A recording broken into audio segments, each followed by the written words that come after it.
కారణం 10వ అధ్యాయం 6వ చదువు. అప్పుడు మోషే అహరోనును అతని కుమారులైన ఎలియాజరు ఈతామారును వారితో మీరు సావకుండునట్లును యెహోవా ఈ సర్వ సమాజం మీద ఆగ్రహపడకుండునట్లును మీరు అది తల అది ఎరపోసుకోండి జరేసుకోవాలి. మీరు సావకుండునట్లు అన్నాడు. తల విరియబోసుకోకూడదు. ఇలా చెప్తే నా మీద అందరూ కోపం ఆగుతారు, చదువుతారు, రాత్రి కూడా మానేస్తారు. నువ్వు ఎలాగున్నా రావచ్చమ్మా అని గలకు చెప్పి కూర్చోబెట్టేవారు చాలా మంది ఉన్నారు. చాలా గ్రామాలు, ఈ గ్రామాలు కాదు, చేతకాలం వాడు అవుతా వాక్యం చెప్పడం చేతకాలం. అది ఇక్కడ ఏముందమ్మా, నీవు సావకుండునట్లు యెహోవా ఈ సర్వ సమాజం మీద ఆగ్రహపడకుండునట్లు మీరు తల విరియబోసి కొనకూడదు. అది తల విరియబోసి కొనకూడదు అంటే ఏం వేసుకోవాలా? బుడలు వేసుకోవాలా, జడలు వేసుకోవాలా. జడలు వేసుకోకూడదు. వాళ్ళ జడలు ఎప్పుడో జడ ఇప్పుడేమో ఎప్పుడో జడ. ఎందుకు జడలేస్తా తల్లి? జడలు వేయకూడదని అపోస్తలుడైన పేతురు భక్తుల ద్వారా చెప్పబడ్డది. ఇక్కడ మోషే భక్తుల ద్వారా మీరు సావకుండునట్లు తల విరియబోసుకోకూడదు. మరి ఏం చేయాలి? జడేసుకోవచ్చు, లేకపోతే మూడేసుకోవచ్చు. దేవుని స్తోత్రం చెప్పండి. హల్లెలూయా. ఎత్తుకోబెడతాను. వాక్యంలో ఉన్నాయి ఉన్నట్టుగా చెప్పడానికి నేను ఇష్టపడతాను, కానీ మేము ఆకట్టుకోవడానికి మాత్రం ఇష్టపడతాను. కొన్ని సత్యాలు మీకు చెప్పాలి, కొన్ని వాస్తవాలు మీకు చెప్పాలి. చెప్పినా కానీ మీరు చేయలేకపోవడం ఉంటారు. మొదటి అప్పము తీసుకొచ్చి ఎవరివ్వాలి? దేవునికి ఇవ్వాలి. మొదటి గుప్పెలు దించడం ఎంతమంది లేచి నిలబడరు. ఇక్కడ 2 డబ్బాలు కనపడవు అని మీరు ఎవరు కాదా? ఆ మూట తెచ్చిపెట్టింది అక్కడ అది తెచ్చిపెట్టింది 4 రోజులకు 6 రోజులు కనబడి 4 రోజులు కనబడి తెచ్చి మూటాము. ఇక మరి మీరు ఎలా దించబడతారు? నువ్వు తినే దాంట్లోనే గుప్పుడు వేసి తీయకుండా ఉంటే నువ్వు ఎలా యథార్థవంతురాలు?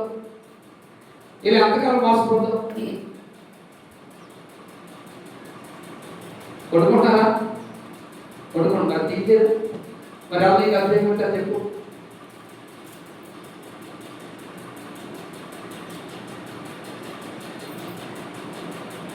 ఎలా దేవుడికి ఆశీర్వదిస్తాడు చెప్పు. ఎందుకు తేవట్లేదు? యాకోబు దగ్గర తేవాలి కదా.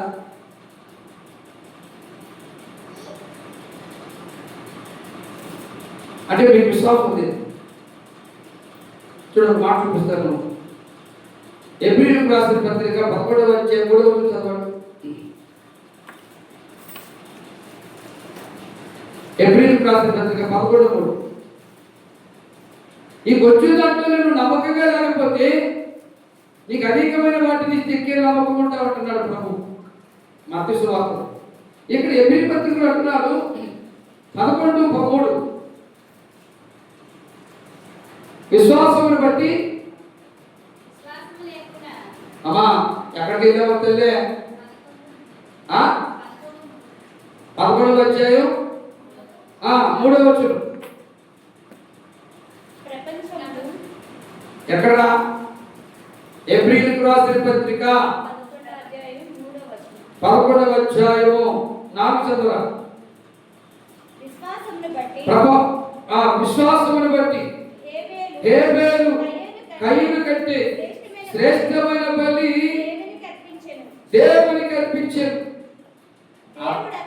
దేవుడు అతను అర్పణలను గురించి సాక్ష్యం ఇచ్చినప్పుడు అతడు ఆ విశ్వాసమును విశ్వాసమును బట్టి నీతిమంతుడని సాక్ష్యము పొందాను.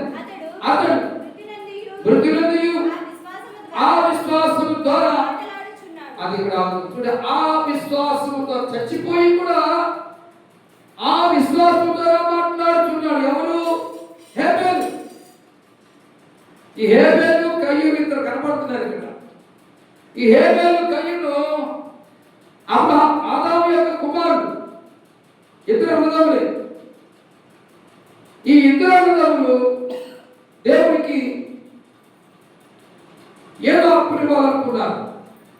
కయ్యూనేమో భూమిని సేద్యపరిచేవాడు, హేబేలేమో గొర్రెలు కాసేవాడు.